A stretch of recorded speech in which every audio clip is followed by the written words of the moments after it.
I really want to share with you, this sounds so cheesy, I was meaning it like that film, you know, The Secret of My Success with, what is it, Michael J. Fox? I want to share with you the secret of my success, and I don't mean that in an a-hole-ish way, I mean it, I totally want to help people, because my #1 question I always get asked under my videos is, where do you get your money from? How do you afford to buy stuff? How do you live this lifestyle? I've always been really straight up about how I've made my money. I've done videos on it, I'll link to them below. In my family, we didn't have sort of designer items, by no means. I mean, we were just grateful for the food that was on the table, but I did get to a point when I was about, I think it was like 12 or 13, and I was just like, I really don't want to live like this when I'm older, and I sort of made that conscious decision. I didn't do anything clever. This is the thing, guys, I didn't do anything particularly clever.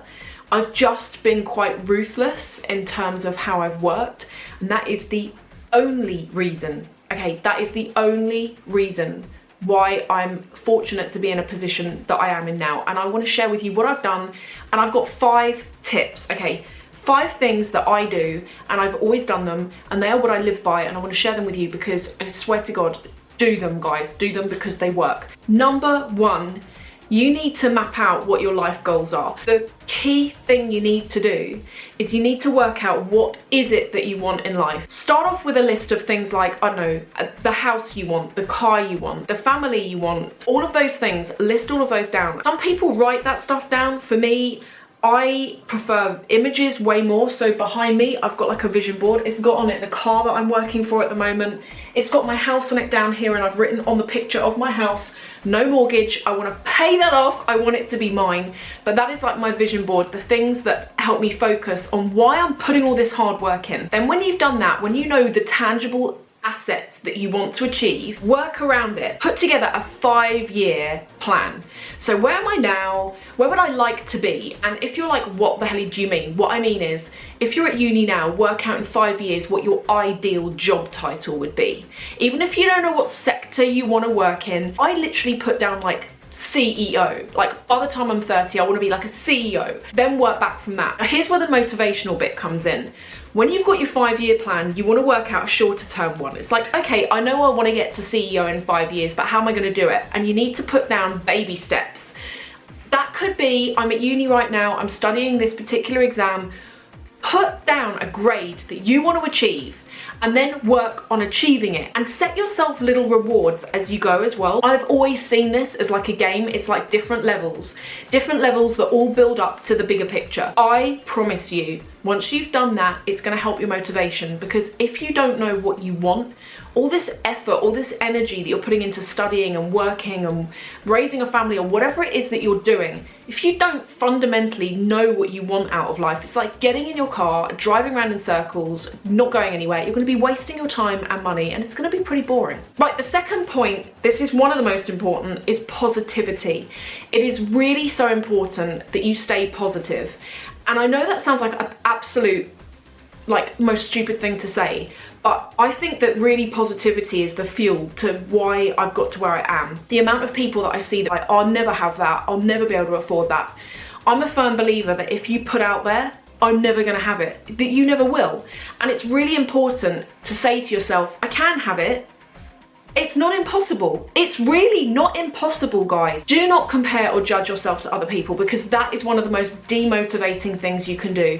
When you're looking at other people who on the face of it appear to be really successful and they've got everything you want, don't get caught up in that.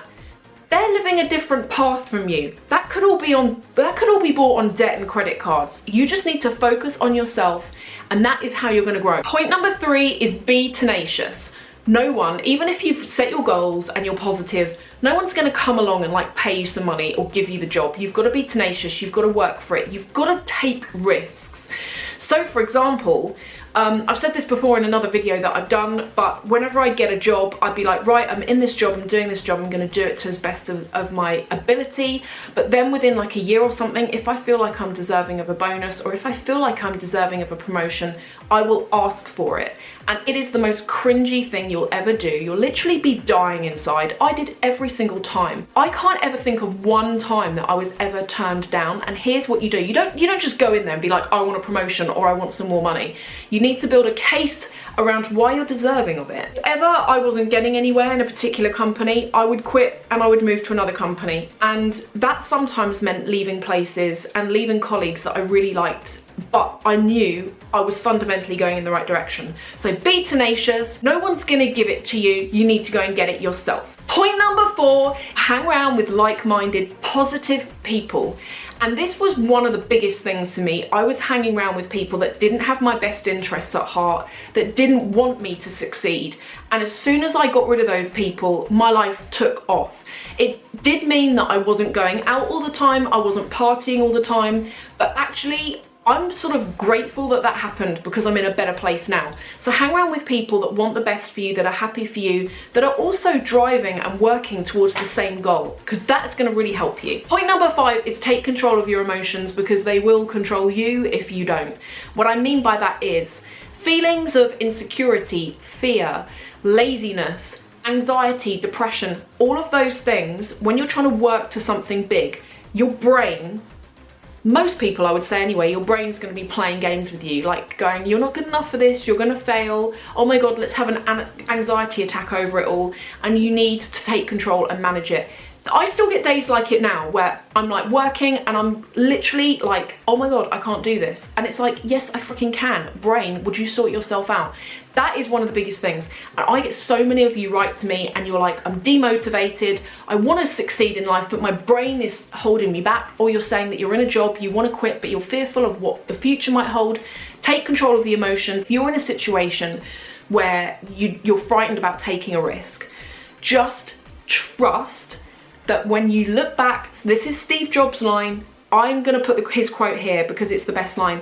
You know, when you look back in life, all the dots seem to add up. It's like even all the pooey bits that you've been through in your life, there's a reason for them all. When I look back at some horrible things I've been through, some horrible places I've worked, some horrible people I've known, I see now there was a reason that I had to go through that, and it's brought me to where I am now. So all you can do is trust that in the future the dots are going to continue to add up. If you are in a situation where you're like, do you know what, in my heart of hearts I want to quit this job, or uni's not right for me, I want to get out of here, trust your gut. Okay, so they are the 5 keys to success. Now I'm going to go through and I'm going to answer your questions. I honestly, guys, I never imagined that I was going to get, check it out, like literally pages and pages. So I'm not going to be able to answer everyone's, but I've grouped your questions up into motivation, what the hell am I going to do with my life, money, and then general. So let's start with motivation. The first question is from Marie-Louise Cass, who, Marie, when I saw your comment, it really sort of spoke to me actually. So you're saying that, how do you keep motivated to follow your dreams in regards to jobs, and that you're struggling with anxiety, and that you love the channel? Thank you so much. The thing I would say is, as per that point number 5, your emotions can be the end of you. They really can, and it's easier said than done telling you to manage your emotions, but somehow you need to.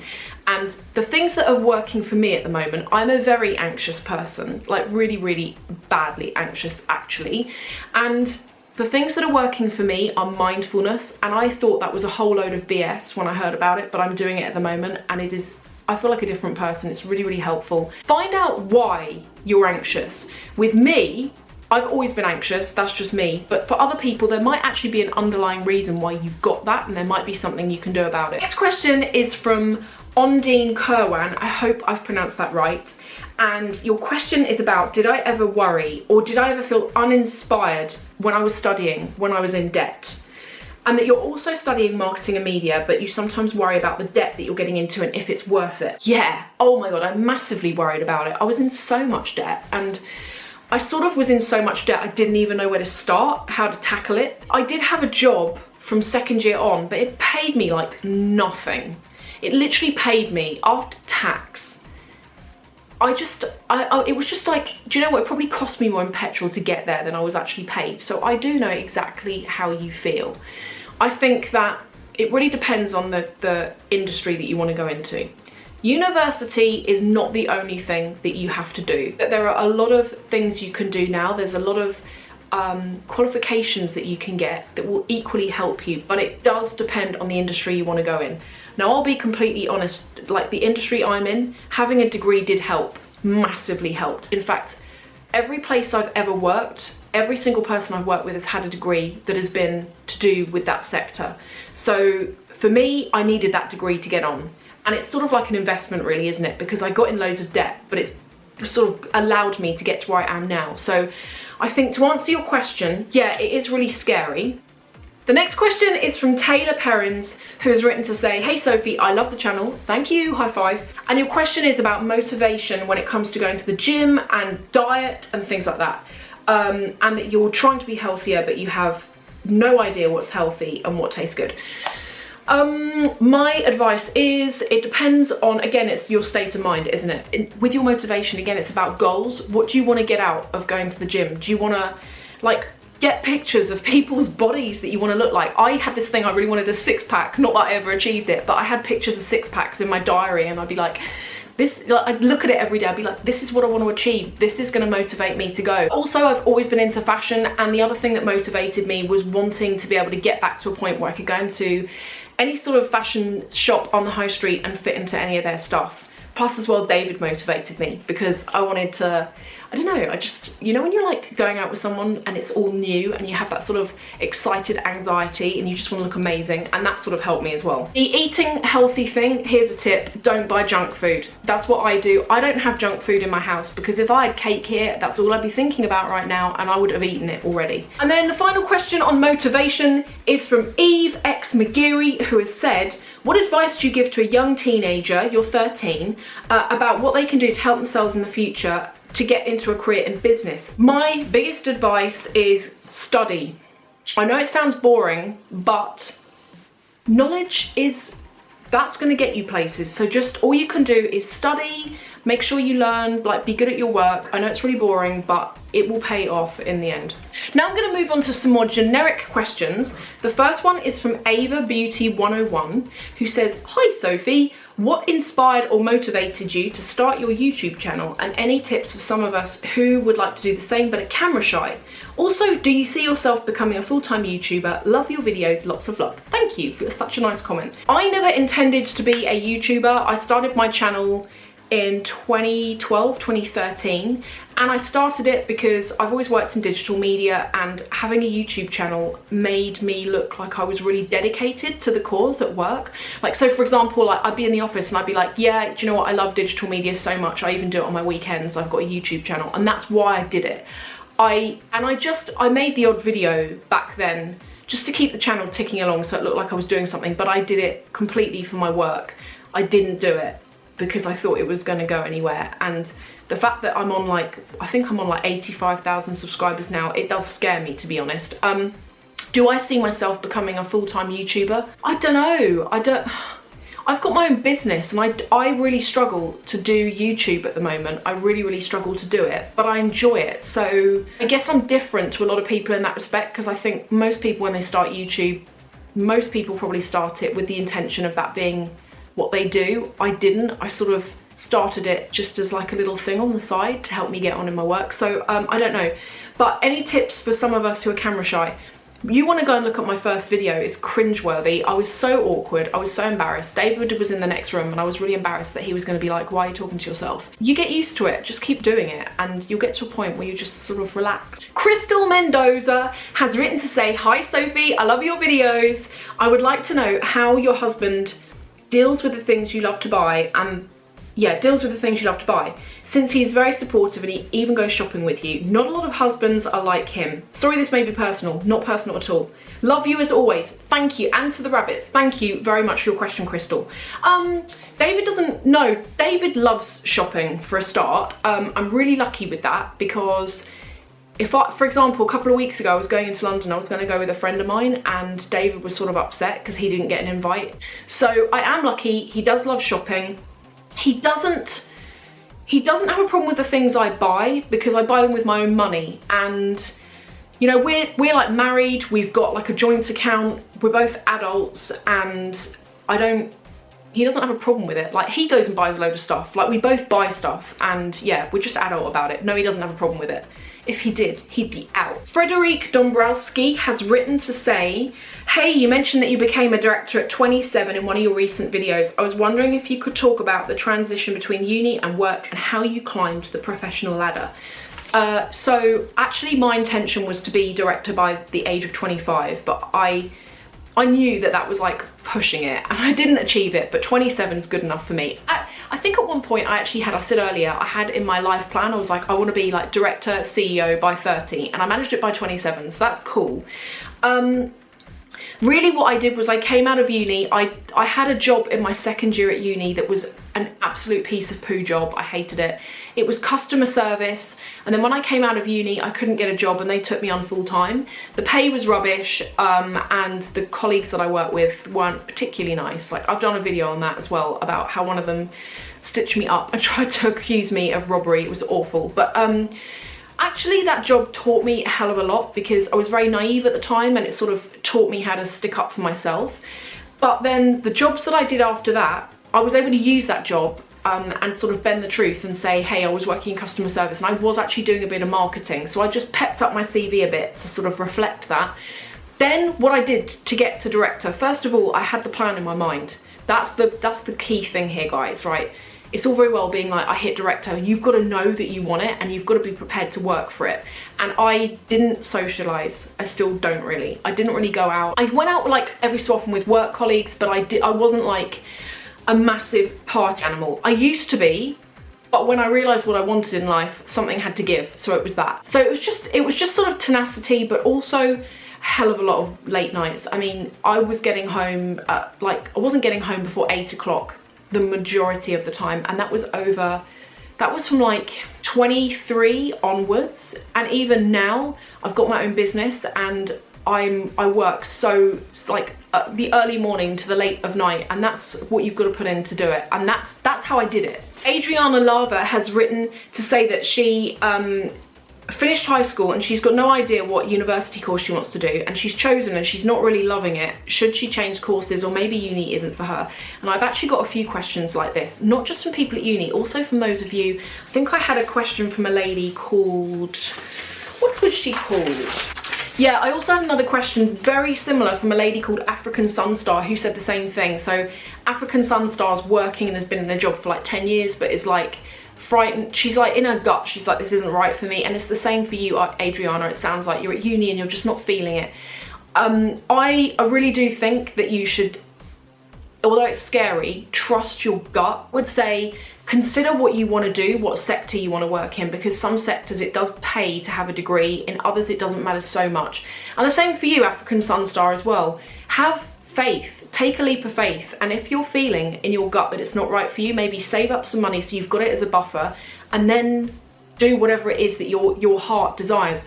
I know in your question you were like, what can I do? I can't answer that. Only you know truly what you want to do, what truly interests you in life, and you need to answer that. And now the final question I'm going to answer is from Luca Fiscioni. I hope I've pronounced that right. I loved your question, by the way. How do you make money when you're a teenager? Job suggestions for teenagers who can't, like, you can't get the minimum wage. Because I think, how old have you got to be in the UK? I think you've got to be like, is it 15 or 16 to get a job and qualify for the minimum wage?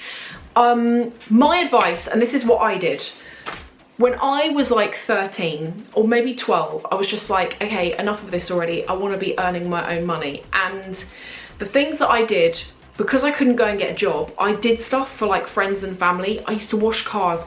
Oh my God, I was always doing the gardening. I don't mind doing gardening. I find it quite relaxing, but I would like cut the grass of my friends and my neighbors and my family, and I would get paid for that.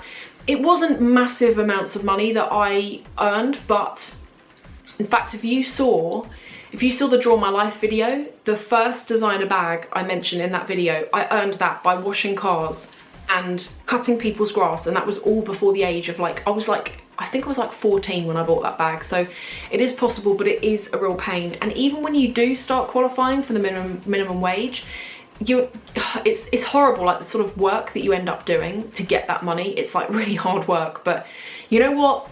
Just chip away at it and see if your friends and family can do anything for you. And I don't know how old you are, but definitely speak to your parents as well, because you don't want to be like washing strangers' cars, because there are some weird people out there. I'm gonna shout out everyone now, because I did say I was going to. I really massively appreciate you guys getting involved, and I love it when you write. I couldn't believe, I think on this video I had like over 100 different requests.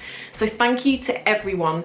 I hope that this has helped, and I'm going to do more of these videos because let's face it, like most of us in life, we want to make a nice life for ourselves. So I want to really share with you things that I've done, but these key to successes are the way to go, guys.